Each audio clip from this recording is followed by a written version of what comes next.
The exercises to win 2 masters in a row. If you will do this every day, you might win few tournaments.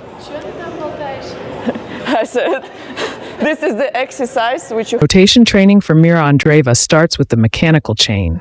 Feet into hips, hips into thoracic rotation, thorax into scapular action, and finally, the arm and racket. That sequence is non-negotiable.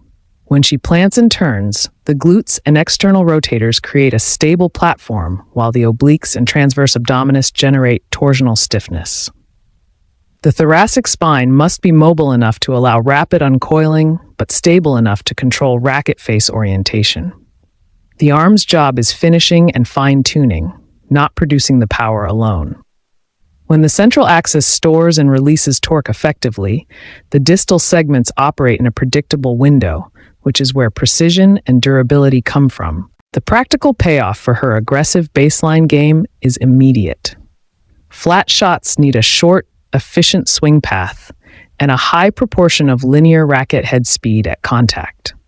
Proper rotation shortens the distal swing by doing the heavy lifting centrally, so the arm can remain compact and the wrist remains firm.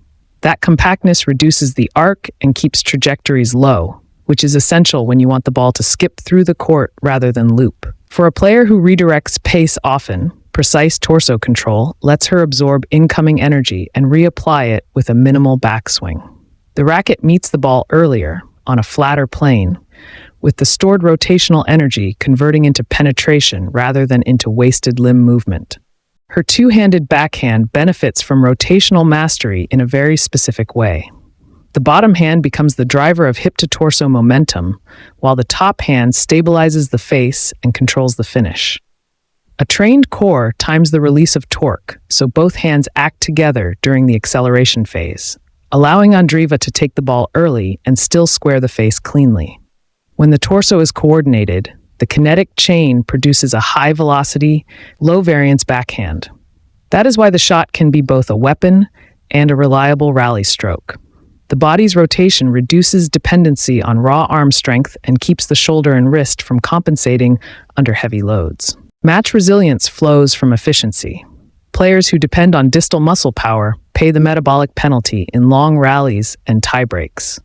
Rotational conditioning teaches elastic energy storage and recoil. The obliques and hip rotators load like a spring and then release in a focused burst. This reduces continuous tension in the forearms and shoulders, delaying the onset of tremor and grip breakdown. In real terms, that means her serve and ground stroke speed remain viable in late sets, giving her the physical platform to convert pressure points rather than crumble. Energy saved in joint-level stabilizers becomes energy available for decision-making and clutch execution. Surface adaptability is another structural benefit. Clay demands longer contact time and more variable knee angles. Hard courts demand quicker preparation and snappier uncoiling. Training that varies rotational tempo and torso stiffness allows Andreeva to modulate contact window and racket acceleration. By practicing both controlled slow uncoils and snap-like explosive rotations, her nervous system learns to select the appropriate motor program for the surface.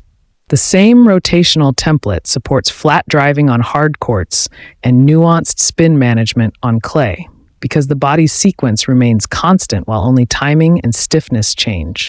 Footwork training for Mirra Andreeva isn't about fixing anything, it's about sharpening an already elite engine, so her movement becomes even more weaponized as her strength matures. The foundation of her game is timing. She moves early, she moves efficiently, and she moves with an economy that hides how much work the legs are actually doing. When she drills footwork, she's essentially reinforcing that quiet precision, the ability to load the outside hip without overdropping, to keep her center of gravity gliding rather than bouncing, and to maintain the posture that allows her to redirect pace with barely any visible effort. Her movement resembles Sinner in the sense that both rely on clean lines and minimal waste. Training her steps further allows her to maintain that straight-line efficiency even when the rally breaks open and she's forced into wide, late, or off-balance situations. The benefit is simple. The cleaner the step pattern, the cleaner the recovery, and the more she can stay on the front foot without needing to muscle the ball. For a player whose strokes are built on seamless redirection rather than big, high arc power, the precision of her first 2 steps is everything. The ball gets on her opponents before they're ready, because she's already balanced at contact while they're still adjusting. What makes her dangerous is her willingness to change direction, and this is where footwork training shows its true value. Change of direction is not just a matter of cutting sharply. It's about preparing the body to absorb incoming force, rotate through the hips without losing posture, and immediately switch the loading pattern from one leg to the other.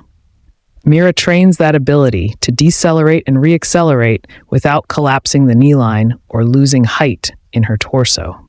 When she moves like that, she steals time. She turns defensive patterns into neutral patterns and neutral patterns into offense before the opponent can reset. Very few players her age or even older can create such immediate shifts in momentum. That ability to redirect shots, the trademark of her game, is directly tied to her footwork foundation. She gets into position early enough that she can strike on her terms, not the opponent's. When her base is stable, she can take a ball incoming at high speed and send it back in a completely different direction with the smallest adjustment of the racket face. She doesn't need extra backswing or brute strength. The efficiency of her legs allows her torso and arms to stay calm, producing deceptive, flat trajectories. It's why her forehand and backhand are hard to read. The preparation looks identical because she's always balanced. Her receiver's stance shows this perfectly. She's neutral, she's not leaning, she's not guessing. She's ready to spring in any direction. Footwork training here improves the micro details.